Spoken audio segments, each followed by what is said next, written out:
नमस्कार. आजच्या या सखोल चर्चेत सर्वांचं स्वागत आहे. आजचा आपला विषय खूपच जिव्हाळ्याचा आहे. हो, आणि विशेषतः महाराष्ट्रातील शेतकरी आणि मालमत्ताधारकांसाठी तर हा अत्यंत महत्त्वाचा विषय आहे. अगदी बरोबर. आपण नेहमीच पाहतो की जमिनीचे कायदे किंवा महसुली प्रक्रिया सर्वसामान्यांना खूप गुंतागुंतीचा वाटतात. म्हणूनच आपण आज इन्फो इन मराठी या चॅनेलवरील माहितीच्या आधारे ही चर्चा करत आहोत. नक्कीच. इन्फो इन मराठी हे असं व्यासपीठ आहे जे महाराष्ट्रातील कायदे, जमिनीचे विषय, सरकारी निर्णय आणि शेतीबाबतची माहिती अगदी सोप्या भाषेत नागरिकांपर्यंत पोहोचवतं. हो, आणि या चॅनलवरील एका अत्यंत महत्त्वाच्या विषयावर आज आपण डीप डाईव्ह करणार आहोत. तो विषय म्हणजे 7/12 उतार्यावरील पोकळ बोजा. हा अनेकांची झोप उडवणारा विषय आहे. खरंच.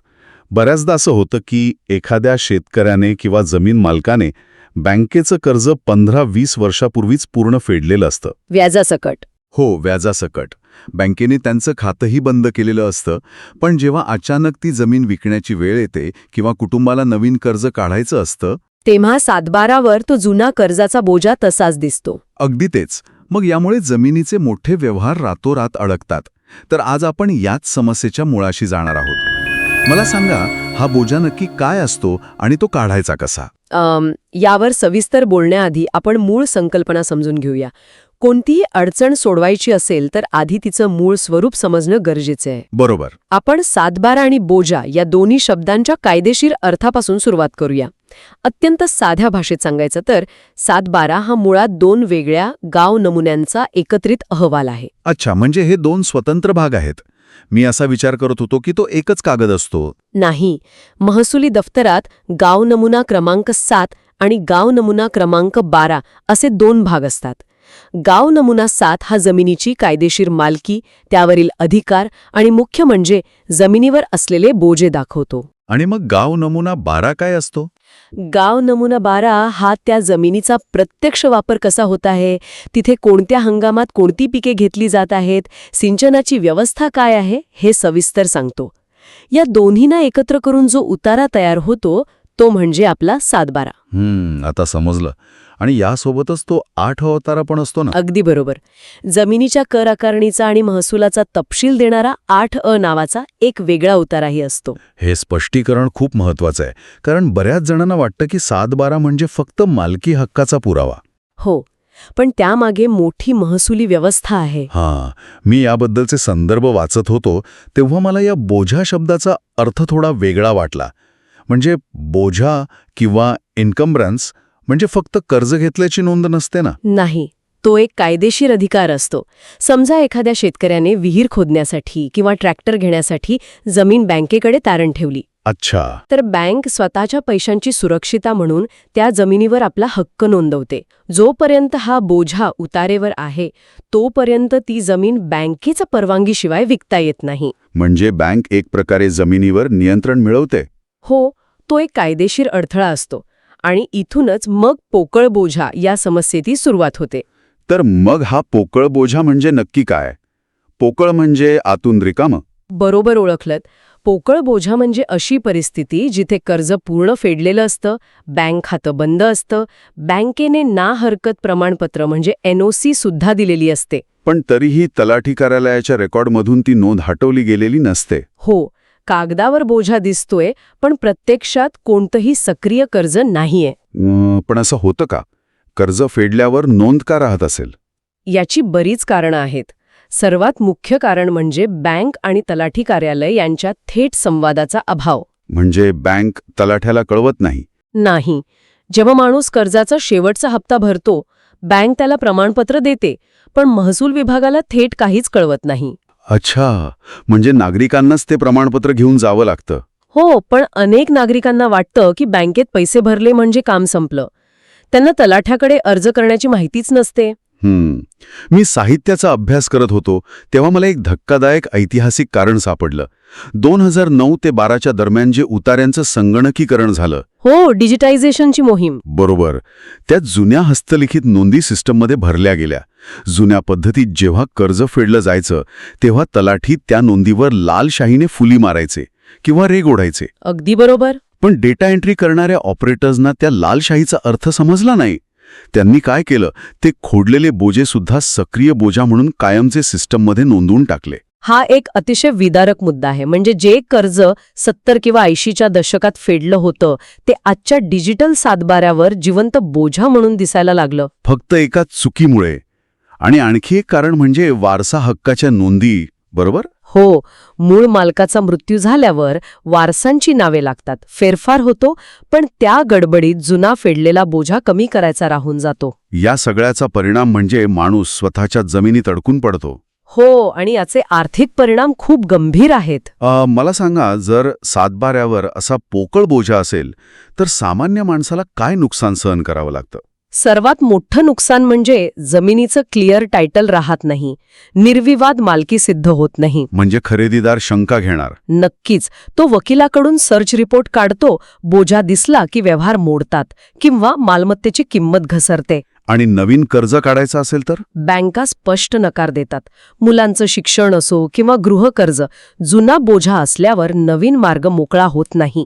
अरे रे. आणि जमिनीच्या वापरातही काही अडचणी येतात का? हो ना. आजकाल शेतजमिनी अकृषिक म्हणजे एनए करण्यासाठी खूप अर्ज येतात. महाराष्ट्र जमीन महसूल संहिता कलम 44 अंतर्गत एनए परवानगी मिळवण्यासाठी जमिनीवर बोजा नसणं ही प्रमुख अट आहे. म्हणजे एखादा मोठा बांधकाम प्रकल्प एका पोकळ बोजामुळे रखडू शकतो. अगदी. आणि पीएम किसान योजना किंवा नुकसान भरपाई मिळण्यातही अडथळे येतात. कधीकधी तर फसवणुकीचेही आरोप होतात. हे तर खूपच गंभीर आहे. ही खऱ्या अर्थाने एक अदृश्य बेडी आहे. मग हा बोजा काढण्याची प्रक्रिया काय आहे? समजा एखाद्या शेतकऱ्याला पारंपरिक ऑफलाईन पद्धतीने हा बोजा काढायचा आहे, तर त्यांनी काय करावं? पारंपरिक पद्धतीत सर्वात पहिला टप्पा म्हणजे बँकेकडून एनओसी घेणं आणि त्यावर जावक क्रमांक असणं कायद्याने अनिवार्य आहे. अच्छा, हा जावक क्रमांक म्हणजे आउटवर्ड नंबर ना? मग याला एवढं महत्त्व का आहे? कारण तो त्या पत्राचा अधिकृत ट्रॅकिंग नंबर असतो. बँकेने ते पत्र कधी आणि कुठल्या नोंदवहीतून जारी केलं याचा तो पुरावा असतो. बनावट प्रमाणपत्र रोखण्यासाठी हे आवश्यक आहे. मग बँक एनओसी आणि जावक क्रमांक मिळाला की पुढे काय? तलाठी कार्यालयात जायचं का? हो, तिथे बोझा कमी करण्याचा अर्ज भरावा लागतो. सोबत ओरिजिनल एनओसी, अद्ययावत सातबारा, 8 अवतारा, ओळखपत्र द्यावं लागतं. आणि मूळ फेरफाराची प्रत पण लागते ना? बरोबर. ज्या फेरफार नोंदीने तो बोझा सुरुवातीला चढवला होता त्याची प्रमाणित प्रत लागते आणि वारस असतील तर संमतीपत्रही लागतं. हे सगळं दिल्यावर तलाठी लगेच बोझा कमी करतात का? नाही, कायद्यानुसार लगेच काही होत नाही. तलाठी आधी गाव नमुना 6 मध्ये एक कच्ची नोंद घेतात. अच्छा, गाव नमुना 6. हो, मग 15 दिवसांचा नोटीस कालावधी असतो. कुणाची हरकत न आल्यास मंडळ अधिकारी म्हणजे सर्कल ऑफिसर प्रत्यक्ष भेट देतात, कागदपत्रे तपासतात आणि ती नोंद सर्टिफाय करतात. म्हणजे मंडळ अधिकाऱ्यांनी प्रमाणित केल्यावरच बोझा कायमचा हटतो. अगदी बरोबर. ही पद्धत खात्रीशीर आहे, पण थोडी वेळघाऊ आहे. आजच्या डिजिटल युगात कुणाला घरबसल्या हा बोझा काढायचा असेल तर काय सोय आहे? महाराष्ट्र शासनाच्या महाभूमी प्रकल्पांतर्गत एक ई-हक्क प्रणाली सुरू करण्यात आली आहे. याला पब्लिक डेटा एंट्री किंवा पीडीई असंही म्हणतात. अच्छा, मग तिथे ऑनलाईन अर्ज कसा करायचा? आधी बँकेच्या एनओसीची एक पीडीएफ फाईल बनवावी लागते, पण ती ब्लॅक अँड व्हाईट असावी आणि तिचा आकार 300 KB पेक्षा कमी असावा. 300 KB पेक्षा कमी. हे खूप तांत्रिक आहे पण महत्वाचं आहे. हो, मग पोर्टलवर लॉग इन करून फेरफार अर्जमध्ये जाऊन बोजा कमी करणे हा पर्याय निवडायचा. मी साहित्यात वाचत होतो की या सिस्टममध्ये भाषिक लिप्यंतरण म्हणजे ट्रान्सलिटरेशनची सुविधा आहे. हो, ती खूपच छान सुविधा आहे.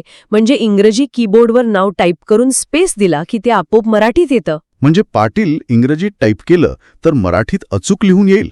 हे सोयीचं आहे. अगदी. तिथे बँकेचा जावक क्रमांक आणि जुना फेरफार क्रमांक टाकायचा. कागदपत्रे अपलोड करायची.